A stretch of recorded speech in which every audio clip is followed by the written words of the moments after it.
യാത്രയില്ല ഭാഗം 20. ചേച്ചി വിഷമിക്കാതിരിക്കെ. അവർ സാറിന് ഒരു കുഴപ്പമില്ല. സമയാസമയത്ത് ഭക്ഷണമൊക്കെ അവർ കൊടുക്കുന്നുണ്ട്. 25-ാം തീയതി വരെ സമയമുണ്ടല്ലോ. ഞാൻ രക്ഷപ്പെട്ടതുപോലെ ഒരു നാളിൽ അതവസാനം രക്ഷപ്പെടാൻ സാധിക്കും. അവനൊരു ഒഴുക്കിന് പറഞ്ഞതും അബദ്ധം പിടഞ്ഞതുപോലെ ഞെട്ടിത്തരിച്ചു നിന്നു. മീനുവും ആകെ തരിച്ചു നിന്നു. അവൻ മുഖം തിരിച്ച് അവനെ സൂക്ഷിച്ചു നോക്കി. ആ നോട്ടം കൊണ്ട് അവൻ ഒന്ന് പതറി. അത് നിനക്കെങ്ങനെ അറിയാം? എൻ്റെ അപ്പുവിനെ നിനക്ക് അറിയുമോ? അത് പിന്നെ മീൻ ചേച്ചി, ഞാൻ അവൻ കിടന്ന് പരിങ്ങി. അത് കണ്ട് മീനുവിൻ്റെ സംശയം എഴുതിച്ചു. സത്യം പറ, നീ ആരാ? നിനക്ക് എൻ്റെ അപ്പുവിനെ കുറിച്ച് എന്തോ അറിയാം. മര്യാദയ്ക്ക് പറഞ്ഞു. ഇല്ലേ, ഞാൻ ഇപ്പോൾ അലക്സേട്ടിനെ പിടിക്കും. അത് കേട്ടതും അവൻ കിടുങ്ങി. അവൻ അവളുടെ കാലിൽ വീണ്, അയ്യോ ചേച്ചി, അലക്സാണ്ടിനെ പിടിക്കലേ, ഞാൻ എല്ലാം പറയാം, അവൻ പറഞ്ഞു.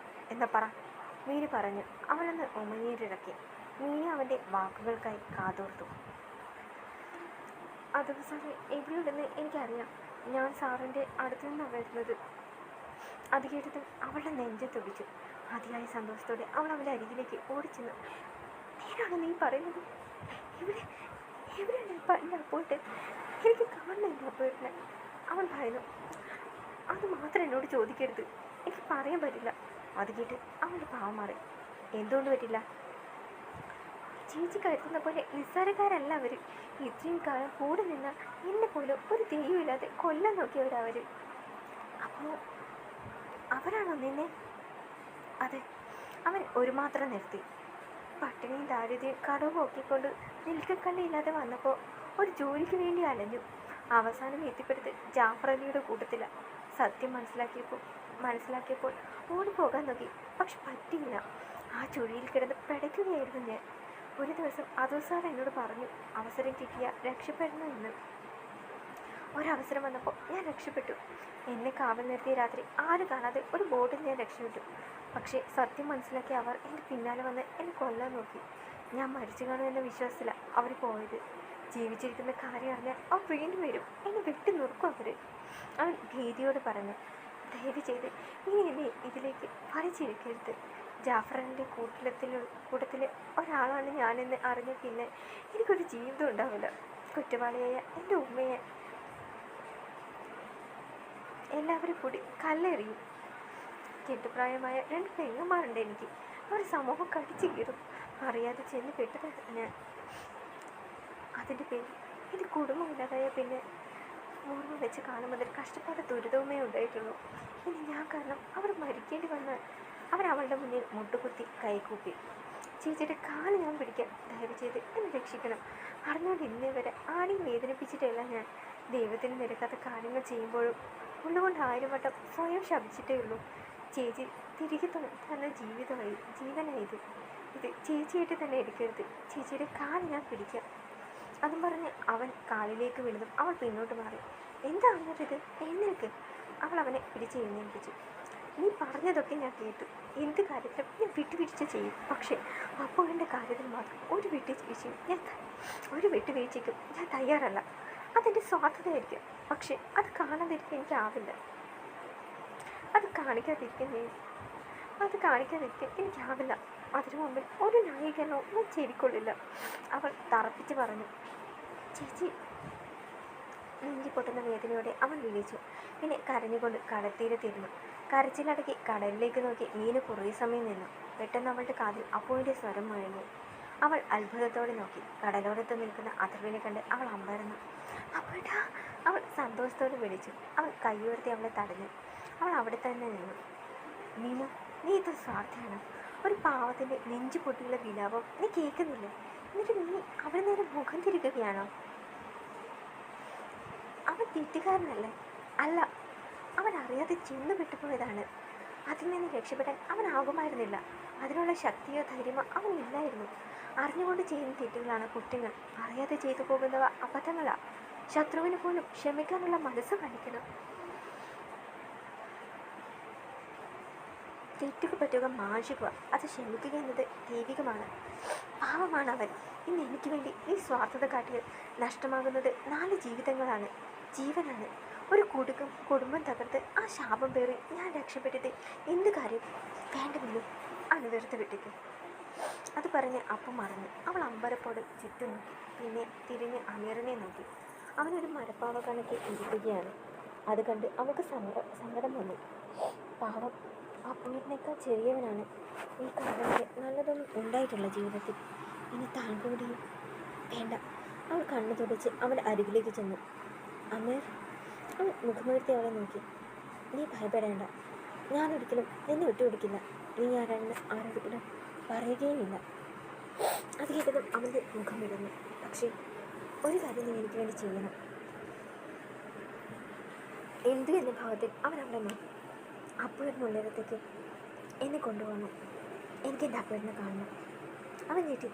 ചേച്ചി, പറ്റില്ലെന്ന് മാത്രം നീ പറയരുത്. നിനക്കൊന്നും സംഭവിക്കാൻ ഞാൻ ഇടപെടത്തില്ല. മരിക്കാൻ മുമ്പ് എനിക്ക് എൻ്റെ അപ്പുവിനൊന്ന് കാണണം. ഇത് ആജ്ഞയല്ല, അപേക്ഷയാണ്. നിന്റെ ജീവൻ രക്ഷിച്ചതിന് പകരമായി ഇതെങ്കിലും ചെയ്ത് തന്നോട് നിനക്ക്? അവൾ കരഞ്ഞുകൊണ്ട് ചോദിച്ചു. അവൻ എന്തു പറയണമെന്നറിയാതെ കുഴങ്ങി. ഞാൻ നിന്റെ കാല് പിടിക്കാം. ചേച്ചി വേണ്ട. അവൻ ഒന്ന് ആലോചിച്ചു. പാവം, ഇവരുടെ സ്നേഹം എത്രമാത്രമാണ് എന്ന് ഇവരുടെ വാക്കുകളിൽ നിന്ന് പലപ്പോഴും മനസ്സിലാക്കിയിട്ടുണ്ട് താൻ. മീനുവിനെ കുറിച്ചോർത്ത് മാത്രമേ അതൊരു സാർ അറിയുന്നത് അവൻ കണ്ടിട്ടുള്ളൂ. ആ വാക്കുകളിൽ നിന്ന് അടുത്തറിഞ്ഞിട്ടുണ്ട് ആ സ്നേഹം. അത് കണ്ടില്ലെന്ന് നടിക്കാൻ എങ്ങനെ സാധിക്കും? അവൻ മനസ്സിലോർത്ത്. ശരി ചേച്ചി, അവ പോകാം. മീനുവിനെ അത് കേട്ട് സന്തോഷമായി. സലീം അഥർവിന് മുന്നിൽ വന്നിരുന്നു. എല്ലാവരും ആഹാരം കഴിച്ച് എഴുന്നേറ്റിരുന്നു. സലീം പക്ഷെ ഒന്നും കഴിച്ചില്ല. പാത്രത്തിലെ ചപ്പാത്തി അതുപോലെ തന്നെയുണ്ട്. മുഖം കുഴിച്ചിരിക്കുകയാണ് അവൻ. അഥർവ് അവനെ സസൂക്ഷ്മം നിരീക്ഷിച്ചു. പ്ലേറ്റിലേക്ക് 2 തുള്ളി നീർക്കണം വീണത് കണ്ടപ്പോൾ അവൻ കരയുകയാണെന്ന് അഥർവിന് മനസ്സിലായി. കൂടെ ഉണ്ടായിരുന്നവനെ കളഞ്ഞതിലുള്ള കുറ്റബോധമാണോ ഈ ജലധാരയായി ഒഴുകുന്നത്? അവൻ്റെ ഉച്ചത്തോടെയുള്ള ചോദ്യം കേട്ട് സലീം തലയൊന്നാക്കി. ആണെങ്കിൽ പഠിക്കണ്ട, മറിച്ച് പിടിക്കുകയും വേണ്ട. പശ്ചാത്താപമാണ് ഏറ്റവും വലിയ പ്രായശ്ചിത്തം എന്ന് കേട്ടിട്ടുണ്ട്. അതവൻ ദേഷ്യത്തോടെ തന്നെ പറഞ്ഞു. സലീം മുഖമുയർത്തി അവനെ നോക്കി. കണ്ണുകൾ കലങ്ങിയിരിക്കുന്നു. പക്ഷെ അവൻ അഥർവിനെ കൂർത്തൊരു നോട്ടം നോക്കി. എന്നെ നോക്കി പഠിപ്പിച്ചിട്ട് കാര്യമില്ല. ഞാൻ പറയാനുള്ളത് പറയും. നിന്റെ അനുജൻ്റെ പ്രായമല്ലേ അവന് കാണും. ഇത്രയും നാൾ കൂടി ഉണ്ടായിരുന്നില്ലേ? എന്നിട്ട് എങ്ങനെ തോന്നി നിനക്ക് അവൻ്റെ നെഞ്ചിലേക്ക് കത്തി കുത്തിയിറക്കാൻ? നീക്ക് മനുഷ്യൻ തന്നെയാണ്. അത് കേട്ടതും അവൻ ചാടി എഴുന്നേറ്റു. ഡാ, സൂക്ഷിച്ച് സംസാരിക്കണം. ഉറക്കാൻ വെച്ച പോത്തിനെ അറിവുകാരനെ ചോദ്യം ചെയ്യാനുള്ള അവകാശമില്ല. ചെയ്താൽ നീ വിവരം അറിയും. അവൻ പുച്ഛത്തോടെ അവനെ നോക്കി. സത്യം പറയുമ്പോൾ കൊള്ളുന്നുണ്ടല്ലേ? അത് നീ ചെയ്ത് തെറ്റാണെന്ന് നിനക്ക് ഉത്തമ ബോധ്യമുള്ളത് കൊണ്ടാണ്. എനിക്കറിയാം അമീർ നിനക്കും പ്രിയപ്പെട്ടവനായിരുന്നു എന്ന്. അവനെ കൊല്ലുമ്പോഴും നിന്റെ ഉള്ളിൽ 1000 മുള്ളു കുത്തിയിറക്കുന്ന വേദന നീ സഹിച്ചിരുന്നു എന്ന്. പക്ഷെ നീ അത് പുറത്ത് കാണിക്കുന്നില്ല. അവനൊന്ന് ശാന്തനായി. നിറഞ്ഞ കണ്ണുകൾ മറയ്ക്കാനായി അവൻ തിരിഞ്ഞു നിന്നു. എന്നിൽ നിന്ന് വിളിക്കണ്ട. എനിക്കറിയാം നീ ഒരു മനുഷ്യനാണെന്ന്. നിന്നിലും സ്നേഹമാകുന്ന ദൈവം എങ്ങും മറഞ്ഞു കിടക്കുന്നുണ്ടെന്ന്. അതിനെ നീ മറച്ചു വെച്ചിരിക്കുക. എന്തിന്? ചെയ്തു കൂട്ടുന്ന ഈ പാപങ്ങൾ കൊണ്ട് നീ നേടുന്നതെന്താ? സന്തോഷിക്കുമ്പോഴും ഉള്ളുകൊണ്ട് നീ കരയുന്നില്ലേ? എന്തിനിങ്ങനൊരു ജീവിതം? ക്ഷമ നശിച്ച് അവൻ അലറിക്കൊണ്ട് തിരിഞ്ഞ് തോക്കെടുത്ത് അവനെ നേരെ ചൊല്ലി. ഇനി ഒരക്ഷരം നീ മിണ്ടിയോ ഒട്ടിക്ക് ഞാനിത്. അവൻ രോഷത്തോട് പറഞ്ഞു. അവർ പുഞ്ചിരിച്ചു. ജീവനിൽ പായുന്ന വെടിയുണ്ടകളുടെയും മിസൈലുകളുടെയും ബോംബുകളുടെയും ഒക്കെ ഇടയിൽ നിന്ന് വന്നാണ് ഞാൻ. എന്നെ തോക്ക് കാണിച്ച് പിരട്ടാൻ നോക്കല്ലേ? ഞാൻ ഭയക്കില്ല. അവൻ കൂസലില്ലാതെ ചിരിച്ചുകൊണ്ട് പറഞ്ഞു. സലീം ദേഷ്യത്തോടെ പല്ലുകടിച്ചുകൊണ്ട് നടന്നു നീങ്ങി. മീനു കടപ്പുറത്തെ അക്ഷമയായി നിന്നു. അവളുടെ കയ്യിൽ ബാഗും ഉണ്ടായിരുന്നു. അവൾക്ക് നെഞ്ചിരിപ്പ് ഏറുന്നതായി തോന്നി. ഒരു സാഹസത്തിനാണ് താൻ മുതിരുന്നത്. എന്താകുമെന്ന് ഒരു നിശ്ചയവുമില്ല. പോകുന്നത് കുറേ മൃഗങ്ങൾക്കിടയിലേക്കാണ്. എന്താകുമെന്ന് അറിയില്ല. പക്ഷേ മുന്നോട്ട് വെച്ച കാൽ മുന്നോട്ട് തന്നെ അവൾ മനസ്സിലുറപ്പിച്ചു. അപ്പോഴേക്കും ഒരു ബോട്ടുമായി അമീർ വന്നു. അവനും അല്പം ഭയം തോന്നി. അവൻ്റെ കൈ പിടിച്ച് അവൾ ബോട്ടിൽ കയറി. അവൻ ബോട്ട് തിരിച്ചു. ഇരുളിൽ കടലിലേക്ക് ആ ബോട്ട് നീങ്ങി.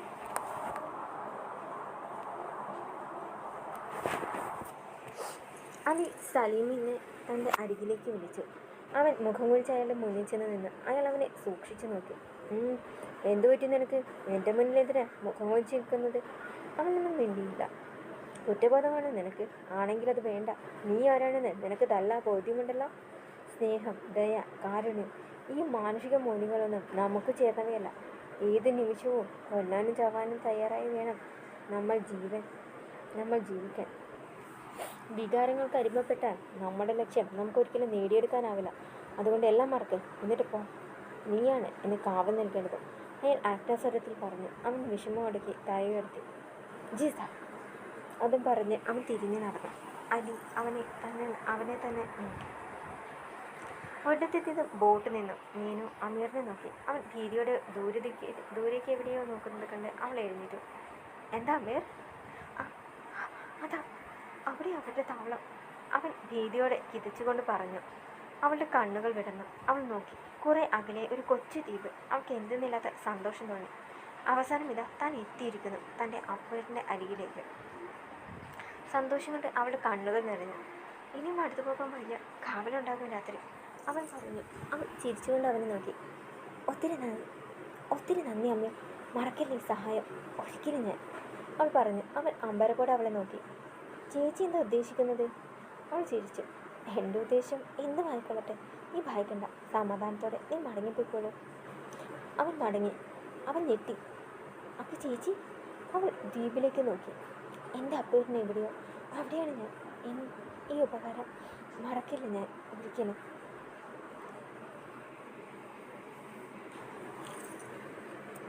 അവൻ എന്തെങ്കിലും പറയും മുമ്പ് അവൾ കടലിലേക്ക് എടുത്തു ചാടി.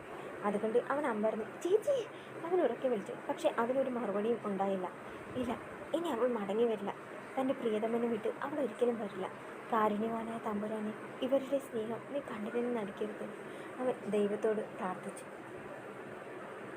മീനുവിന് നീന്തുമ്പോൾ എന്തിനില്ലാത്ത ആവേശം തോന്നി. പലപ്പോഴും കയ്യും കാലും തളരുന്നത് പോലെ തോന്നി. എങ്കിലും അതർവിൻ്റെ അരികിലേക്കാണെന്ന ചിന്ത അവളുടെ മനസ്സിനും ശരീരത്തിനും എന്തെന്നില്ലാത്ത ആവേശവും ആത്മധൈര്യവും പകർന്നു. വലിയ പാറപ്പുറത്ത് കടലിലേക്ക് നോക്കി സലീം വരുന്നു. അവൻ്റെ മനസ്സ് മുഴുവനും വെട്ടേറ്റ നേരത്ത് വീഴുന്ന അമീറിൻ്റെ ചിത്രമായിരുന്നു. ഓരോന്ന് ഓർക്കുമ്പോഴും അവന് തല പെരുക്കുന്നത് പോലെ തോന്നി. അതുപോലെ തന്നെ പാറപ്പുറത്ത് ചാരിയിരുന്ന് അവൻ ഓരോന്നോർത്തു. ഈ സമയം മീനു കരയിലേക്ക് വന്നു. പാറക്കൂട്ടങ്ങളിൽ ആരും ശ്രദ്ധിക്കാത്തവിടത്ത് എങ്ങനെയോ അവൾ തപ്പി പിടിച്ച് കയറിയിരുന്നു. അവിടെ ഇരുന്ന് അവൾ കിതച്ചു. മുഖത്തെ മുഖമെല്ലാം കൈകൊണ്ട് തുടച്ചു കളഞ്ഞു. അവൾക്ക് എന്തെന്നില്ലാതെ ക്ഷീണം തോന്നി. കണ്ണുകൾ അടയുന്നു. ചുറ്റും ഇരുട്ടാണ്. നേരം വെളുക്കാൻ ഇനിയും സമയമുണ്ട്. കിതപ്പൽപ്പ് ഒന്ന് ശമിച്ചതും അവൾ പാറപ്പുറത്ത് ചാഞ്ഞു കിടന്നു. ക്ഷീണം കാരണം കണ്ണുകൾ അടഞ്ഞുകൊണ്ട് എപ്പോഴാണ് അവൾ മയങ്ങിപ്പോയി. തിരികെ എത്തിയിട്ടും അമീറിന് വെറുക്കപ്പുറത്തി ഉണ്ടായില്ല. മീനുവിനെ കാണാനില്ല എന്ന വാർത്ത വൈകാതെ തന്നെ എല്ലാവരും അറിയും. അലക്സ് സാർ വെറുതെ ഇരിക്കില്ല. അദ്ദേഹത്തിന് ആദ്യമേ തന്നെ ഒരു സംശയം ഉണ്ടായിരുന്നു. പിന്നെ മീനു ചേച്ചി പറഞ്ഞത് കൊണ്ടാണ് ആ സംശയമെല്ലാം മാറിയത്. പക്ഷെ ചേച്ചിയെ കാണാനില്ലെന്ന് അറിഞ്ഞ് അവന് ഓരോന്ന് ഓർത്ത് പേടിയായി. ഓ ദൈവമേ, എത്രയും പെട്ടെന്ന് ഇവിടുന്ന് ഒന്ന് പോയാൽ മതി, അവൻ മനസ്സിൽ പറഞ്ഞു. അപ്പോൾ നജീബ് അവിടേക്ക് വന്നു. അമീർ, നീ ഇവിടെ നിൽക്കാണോ? പോകുന്നില്ലേ നീ? നജീബ് ചോദിച്ചത് കേട്ട് അമീർ അവനെ നോക്കി. പോകാനിറങ്ങിയതാ ഞാൻ. നജീബിൻ്റെ ഒപ്പം ബാഗുമായി മറ്റൊരാൾ കൂടി ഉണ്ടായിരുന്നു. ഷിപ്പിൽ നീ ഒറ്റക്കാണെന്ന് കയറ്റി പേടിക്കണ്ട. ഇതെൻ്റെ ഫ്രണ്ടാണ് ഹമീദ്, ഇവനും കൊച്ചിക്ക, രണ്ടുപേരും ഒരുമിച്ച് പോയിക്കോ, അവൻ പറഞ്ഞു. ശരി, അതിനെന്താ, അമീർ പറഞ്ഞു. അല്ല, മീനിവിടെ കണ്ടില്ലല്ലോ. അവനൊന്ന് ഞെട്ടി. ഞാനും കണ്ടില്ല. ചിലപ്പോൾ അലക്സ് സാറിനെ കാണാനെങ്ങാനും പോയി കാണും, അവൻ പറഞ്ഞൊപ്പിച്ചു. അലക്സ് സാറ് അകത്തിയിലേക്ക് പോയിരിക്കുക, ആരും വരുന്നുണ്ടെന്ന് പറഞ്ഞു കേട്ടു, അവരെ കൊണ്ടുവരാൻ പോയതാ. അപ്പോഴാണ് അവൻ മീനു പറഞ്ഞ കാര്യം ഓർത്തത്. ഇന്നലെ രാത്രി മീൻ ചേച്ചിയുടെ യാത്ര പറയുമ്പോൾ ഇപ്പോൾ ചേച്ചി പറഞ്ഞിരുന്നു നാട്ടിൽ നിന്ന് അനിയത്തി വരുന്നുണ്ടെന്ന്. ചിലപ്പോൾ സാറിൻ്റെ കൂടെ ചേച്ചിയും പോയി കാണും. നജീബ് ആ കാര്യം ഓർത്തു. ഓ ശരിയാ, ആദർ സാറിൻ്റെ അനിയത്തി വരുന്നുണ്ടെന്ന് ചേച്ചി പറഞ്ഞിരുന്നു ചേച്ചി ചിലപ്പോൾ പോയി കാണും. അമീറിന് ആശ്വാസമായി. എന്നാൽ ഇനി വൈകണ്ട, വാ പോകാം. അവൻ ഹമീദിനെയും വിളിച്ച് നടന്നു. ഷിപ്പിൽ കയറിയതോടെ അമീറിന് ആശ്വാസമായി. അങ്ങനെ എല്ലാം ഒരുവിധം കരക്കെടുത്തു. പക്ഷെ മീൻ ചേച്ചി സാറും അവർക്ക് നല്ലത് വരുത്തണം, അവൻ പറഞ്ഞു. കണ്ണിൽ സൂര്യപ്രകാശം അടിച്ചതും മീനു പതിയെ കണ്ണു തുറന്നു. ഒരു നിമിഷം താൻ എവിടെയാണെന്ന് അവൻ സംശയിച്ചു. ഒന്ന് ചുറ്റും നോക്കി. മുന്നിൽ പരന്നു കിടക്കുന്ന നീലസാഗരമാണ്.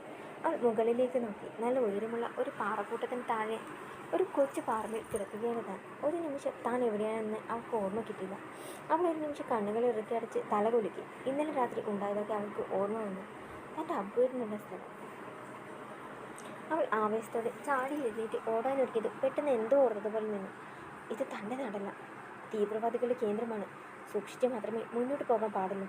അവൾ ചുറ്റുപാട് നിരീക്ഷിച്ചുകൊണ്ട് നടന്നു. കടലോരത്തെ മണലിലൂടെ നടക്കവേ കാല് പൊള്ളി. നല്ല വെയിലുണ്ട്. കുറച്ചു ദൂരെയായി വൃക്ഷനിബിഡമായ ഒരു കാട് അവൾ കണ്ടു. അവിടെയാകാം അവരുടെ താവളം. അവൾ സൂക്ഷ്മതയോടെ നടന്നു നീങ്ങി. കാടിലേക്ക് പ്രവേശിക്കവേ കണ്ടു ദൂരത്തായി മുള കൊണ്ടും മരങ്ങൾ കൊണ്ടുമൊക്കെയായി തീർത്ത ഒരു കെട്ടിടം. വേഷവിധാനത്തിൽ തന്നെ തീവ്രവാദികളാണെന്ന് തോന്നിക്കുന്ന ആൾക്കാർ അതിലൂടെ അങ്ങും ഇങ്ങും നടക്കുന്നുണ്ട്. അവരുടെ കയ്യിൽ ആയുധങ്ങളും ഉണ്ട്. അവളൊന്ന് കിടുങ്ങി. വേഗം മരങ്ങൾക്ക് പിന്നിൽ മറന്നു. ദൈവമേ, അവരുടെ കയ്യിൽ ആയുധങ്ങളുണ്ട്. എന്തിനും മടിക്കാത്തവരാണ് അവർ. സൂക്ഷിക്കണം, ഇല്ലെങ്കിൽ അപകടമാണ്. അവൾ ഭീതിയോടെ ഓർത്തു. പിന്നെ ഏന്തി വലിഞ്ഞു നോക്കി. ഇതിനകത്താക്കുമോ അപ്പൂപ്പിനുണ്ടാവുക? എങ്ങനെ അകത്ത് കിടക്കും? അവൾ ചുറ്റുപാടും വീക്ഷിച്ചു. മുൻവശത്ത് 2 പേരാണുള്ളത്. അവരൊന്ന് മാറിയിരുന്നെങ്കിൽ അവൾ അവസരത്തിനായി കാത്തിരുന്നു. അവൻ്റെ ശ്രദ്ധ മാറുന്ന സമയം ഓരോ മരത്തിന് പിന്നിലായി ഒഴിച്ച് അവൾ അവസാനം കെട്ടിടത്തിന് മുന്നിലുള്ള മരത്തിന് പിന്നിലെത്തി. അവരെ എങ്ങനെയെങ്കിലും ഇവിടെ നിന്ന് മാറ്റണം. അപ്പോഴാണ് കുറച്ചു ദൂരത്തായി മരത്തിലൊരു വലിയ ചട്ടി തൂക്കിയിരിക്കുന്നത് അവൾ കണ്ടത്. രാത്രി വെളിച്ചത്തിനായി തീ കത്തിച്ചു വയ്ക്കുന്ന ചട്ടിയാണ്. അതിനിപ്പോഴും കണ്ണിൽ കേടാതിരിക്കുന്നുണ്ടെന്ന് പുക ഉയരുന്നത് കണ്ടപ്പോൾ മനസ്സിലായി. അതിന് താഴെയായി ഒരാൾ ഇരിക്കുന്നുണ്ട്. അവൾക്ക് ഒരാശ്വാസം തോന്നി. അവൾ അവിടമാകെ നോക്കി ഒരു വലിയ കല്ലെടുത്തു ആ മൺചട്ടി ലക്ഷ്യമാക്കി എറിഞ്ഞു. കൃത്യം ചട്ടിയെ ചെന്ന് കണ്ടു. അത് പൊട്ടിയതും കണ്ണിൽ താഴെ ഇരുന്നവൻ്റെ ദേഹത്തേക്ക് വീണു. അവൻ അലറി വിളിച്ചു. അത് കേട്ട് എല്ലാവരും ഭയന്ന് അവൻ്റെ അരികിലേക്ക് ഓടി. മീനുവിന് ആശ്വാസമായി. ഈ തക്കത്തിന് അവൾ അകത്തേക്ക് കയറി. അകത്തെത്തിയതും അവൾ ആകാംക്ഷയോടെ ചുറ്റും നോക്കി. എവിടെയായിരിക്കും തൻ്റെ അപ്പേട്ടൻ? അവൾ അവിടമാകെ നോക്കി. ഒടുവിലൊരു മൂലയിൽ കൈകൾ ബന്ധിച്ച നിലയിലിരിക്കുന്ന ഒരു ചെറുപ്പക്കാരനെ കണ്ടു. അവൾ ശരിക്കും അതിശയിച്ചു. ഇത് തൻ്റെ അപ്പേട്ടൻ തന്നെ. സൂര്യ തേജസ്സുള്ള ആ മുഖം ഇന്നാകെ വെളിച്ചം വെളിച്ചിട്ട് കറുത്ത കരുവാളിച്ചിരിക്കുന്നു. ആകെ മുഷിഞ്ഞ വേഷം, അലങ്കാരപ്പെട്ട് ചകിരി പോലെയുള്ള മുടി. ആ പഴയ ഊർജവും തേജസ്സും ഒന്നുമില്ല. ആ രൂപം കണ്ടതും അവളുടെ ഹൃദയം വിരിഞ്ഞു. വിധിയെ ഓർത്ത് ചുവരും ചാരി വിഷമത്തോടെ ഇരിക്കുകയാണ് അവൻ. അവൾ യാന്ത്രമായി അവരരികിലേക്ക് നടന്നു ചെന്നു. അപ്പേട്ട, അവൾ വിളിച്ചു. അവനൊന്ന് ഞെട്ടിത്തിരിഞ്ഞ് നോക്കി. മുന്നിൽ നിറകണ്ണുകളോടെ നിൽക്കുന്ന മീനുവിനെ കണ്ട് അവൻ ശരിക്കും ഞെട്ടിപ്പോയി. ഇതെന്താ ആ സ്വപ്നം കാണുകയാണോ? അവനെ വിശ്വസിക്കാനായില്ല. അവൻ പതിയെ എഴുന്നേറ്റു. അപ്പേട്ട എന്ന് വിളിച്ച് കരഞ്ഞുകൊണ്ട് ഓടി അവൾ അവനെ കെട്ടിപ്പിടിച്ചു. അവൻ ശരിക്കും വായും പൊളിച്ച് നിന്നുപോയി. അല്ല, ഇത് സ്വപ്നമല്ല, സത്യം. പക്ഷേ ഇത് മീന് തന്നെയാണ്. അവൻ വിശ്വസിക്കാനാവാതെ നിന്നു. അവൻ്റെ ഭാഗത്ത് നിന്ന് ഒരു പ്രതികരണവും കാണാഞ്ഞ് അവൾ പതിയെ അകന്നു മാറി. പിന്നെ മുഖമുയർത്തി അവനെ നോക്കി. എന്താ അപ്പേട്ട, വിശ്വാസം വരുന്നില്ലേ?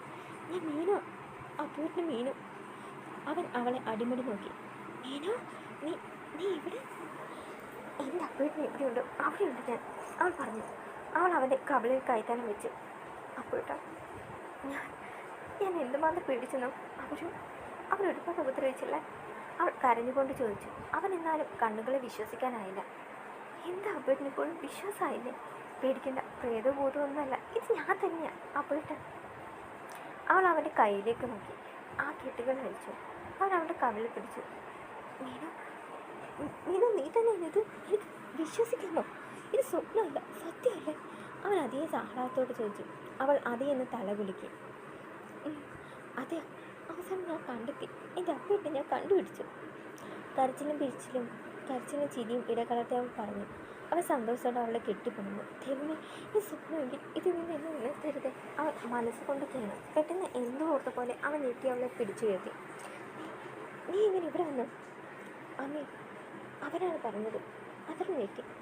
അമീർ? അവനിങ്ങനെ? അത്ര ആകെ കിളിപോയ അവസ്ഥയിലായിരുന്നു. ഞാൻ മരിച്ചിട്ടില്ല അപ്പോട്ട. അവൻ മരിച്ചിട്ടില്ല അപ്പോട്ട, ജീവനോടെ ഇരിപ്പുണ്ട്. അവൻ പറഞ്ഞത് കേട്ട് അവൻ്റെ മുഖം ഇടന്നു. ഇത് അവനെ നീ കണ്ടോ? അവൻ വിശ്വാസം വരാതെ ചോദിച്ചു. അന്ന് അവരെല്ലാവരും കൂടി അവനെ വീട്ടിൽ കടലിലേക്ക് എറിഞ്ഞു. അന്നവിടെ ഞാനുണ്ടായിരുന്നു. അവളന്ന് സംഭവിച്ച കാര്യങ്ങളെല്ലാം പറഞ്ഞു. അവൻ അതിശയത്തോടെ അതെല്ലാം കേട്ടിരുന്നു. അല്ല, എന്നിട്ട് അമീർ ഇവിടെ? നിന്നെ ഇവിടെ ഇറക്കി അവൻ തിരിച്ചു പോയോ? അവൻ ഇവിടേക്ക് വന്നില്ല. പകുതി വരെ വന്നു ബോട്ടിൽ. പിന്നെ അവിടെ നിന്ന് അങ്ങോട്ട് ഞാൻ വന്നു തനിച്ച്. അവൻ വായും പൊളിച്ച് അവളെ നോക്കി. എങ്ങനെ, നീന്തിയിട്ടോ? അവൾ ചിരിച്ചു. അല്ലാതെ എങ്ങനെ വരാം? നീ അപ്പോൾ നീ അയോഗ്യമാറിയ മീനു അവൻ ആഹ്ലാദത്തോടെ ചിരിച്ചു. എൻ്റെ അപ്പേട്ടിന് വേണ്ടി ഞാൻ എന്ത് ചെയ്യും അവൻ പറഞ്ഞു. അവൻ ചിരിച്ചു. പെട്ടെന്ന് എന്തോ കണ്ട് അതർ ഭയന്ന് വിളിച്ചു. അത് കണ്ട് മീനുവും തിരിഞ്ഞു നീക്കി. രണ്ടുപേരും ഒരുപോലെ സ്തംഭിച്ചു നിന്നു. അതിയായ കോപത്തോടെ തങ്ങളെ തുറച്ചു നോക്കി നിൽക്കുന്ന അലിയെയും കൂട്ടരും കണ്ട് ഇരുവരും ഒരുമിച്ചും തരിച്ചു നിന്നു. മീനു അല്പം ഭീതിയോടെ അവൻ നോക്കി. അവൻ ഇടകൈ കൊണ്ട് അവളെ തൻ്റെ പിന്നിലേക്ക് ചേർന്ന് നിർത്തി. സാരേ കോലത്തും അവൻ അയാൾ ദേഷ്യത്തോടെ അവളെ നോക്കി അലറി. തുടരും.